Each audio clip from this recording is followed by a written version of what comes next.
Today, I've brought you the story of a mysterious jinn named Buno who traps women and girls during sleep paralysis to satisfy his unfulfilled desires. It is said he gets immense pleasure and satisfaction from being close to humans. Recently, I had explained a movie titled Ketindihan, and many of you gave it a lot of love. Many viewers also asked me for more such movies, so today I'm bringing this one. This movie revolves around a jinn who, besides tormenting a tennis player, also targets her family and friends, consuming each of them one by one.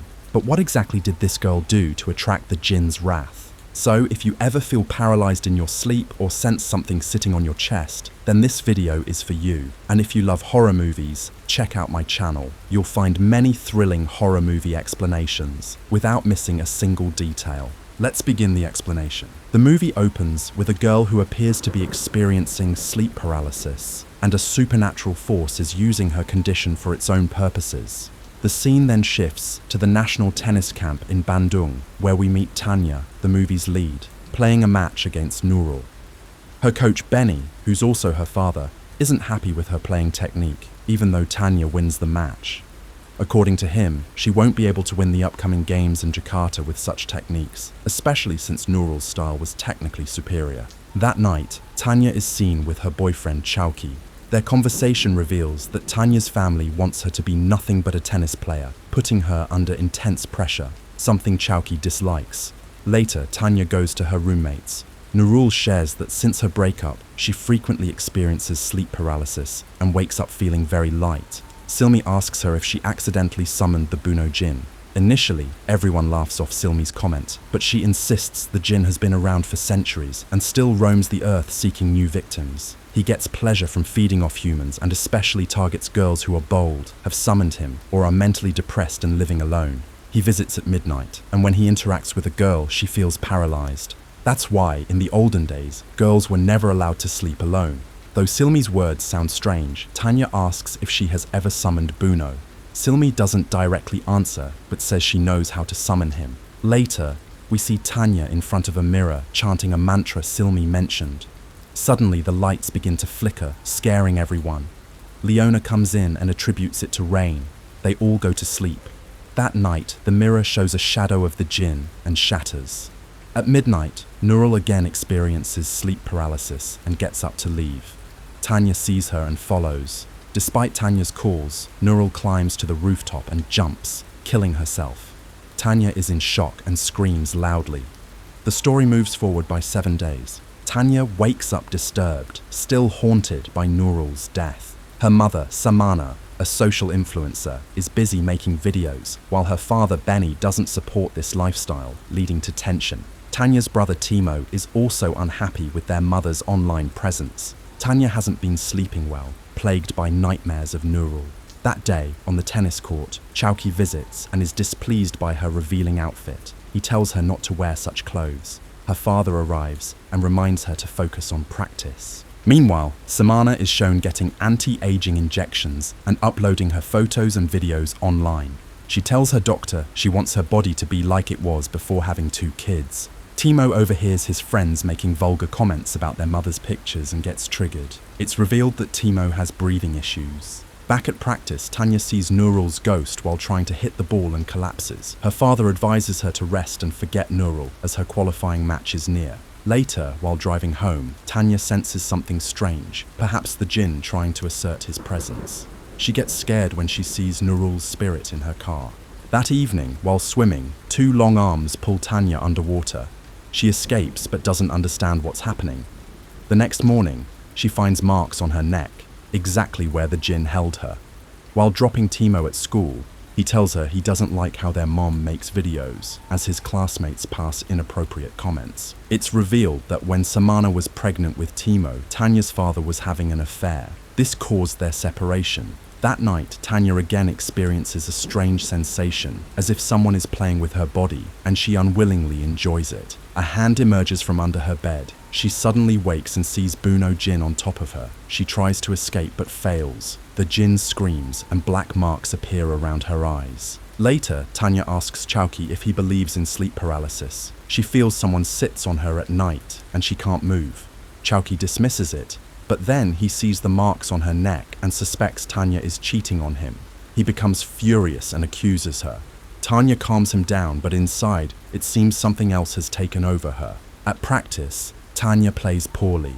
Leona mocks her, and Tanya attacks her in anger. In the locker room, Leona brings up Tanya's relationship with Chowki. This provokes Tanya, and she tries to strangle Leona. Suddenly, Nurul's spirit intervenes and brings Tanya back to her senses. She is shocked by her own actions and runs away. Later, the jinn kills Leona in her car. While jogging, Tanya meets her old teacher Ustadza Risa, who scolds her for not coming to pray. Tanya rudely walks away.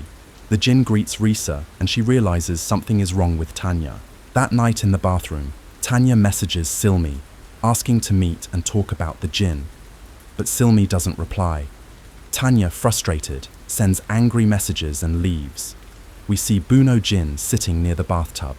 That same night, Chowki sneaks into her house, and they get intimate, unaware that Timo sees them. Tanya bites Chowki's lip, and he starts feeling her behavior is odd. When Chowki returns home, the lights go off, and he hears strange noises. The jinn appears behind him, and glass pierces his foot. This was likely a warning to stay away from Tanya. The next morning, Samana is making videos while Timo is mocked by his classmates again. Enraged, he beats one of them. Meanwhile, Samana is discussing fat reduction surgery with her doctor when she receives a call from Timo's school. At practice, Tanya learns that Silmi died 2 days ago, her neck broken, just like Leona.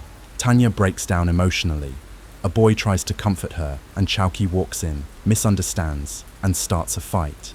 Tanya ends her relationship with Chowki in anger. Back at home, there's chaos. Timo is scolded by Samana, but Benny defends him. Timo lashes out and reveals Tanya was with Chowki last night. Furious, Tanya yells she wishes everyone was dead and locks herself in her room. She gets a threatening message from Chowki about leaking their private photos. In anger, Tanya again says she wishes they all died. That night, Timo experiences breathing trouble. His pump is missing. When he sees it, the jinn pulls him under the bed and kills him. Later, Tanya sees Nurul's spirit warning her. She rushes to Timo's room and finds the jinn over him, but it disappears. It's too late. Timo is dead. During the mourning ceremony, Risa tries to talk to Tanya, who sees Nurul sitting nearby. Only Tanya sees her. Risa tells Benny that everyone in the house needs to pray and inform her if anything strange happens. Tanya, crying over Timo's photo, notices the jinn in the background. She begins researching sleep paralysis and Buno Jin online, reading multiple articles and documentaries. Victims describe him as a slim, creepy creature who kills his victims. Meanwhile, Choki tries calling Tanya, but her phone is on silent. Tanya falls asleep during research. The next morning, Samana experiences sleep paralysis at the clinic, implying the jinn is targeting her too. The scene cuts. Tanya, shattered by her mother's death, angrily summons Buno Jin, shouting that she's not afraid. She starts noticing a pattern. Whenever she wished someone dead, they died.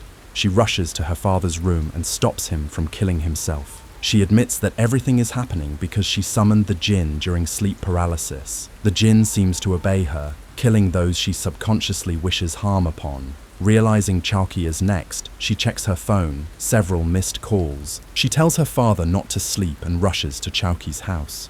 But her father starts hallucinating and follows visions of his wife and son.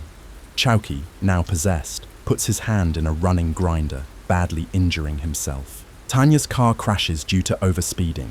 She wakes up in a hospital and remembers her father and Chowki. She runs outside and finds Chowki severely injured. Risa also arrives and tells Tanya her father tried to kill himself too, but is now stable. Tanya confesses everything to Risa. Risa says the only way out is to enter the jinn's dimension and destroy him through prayer. Tanya, with her father and Chowki, begins praying. As she prays, her expression changes. Her eyes open in another dimension. The jinn attacks her, but her continuous prayers weaken and burn him into ashes in his own realm. Tanya and her father awaken. They are safe now, but Chowki dies from his injuries. The story ends at the tournament Tanya had been preparing for. She wins and becomes a strong contender to represent Indonesia in the Open Cup. Press surrounds her. She dedicates her victory to her mum, friends, boyfriend, and beloved little brother, and lifts the trophy. The story shifts to another girl who is shown summoning the Buno Jin again. We see the jinn behind her, and the film ends.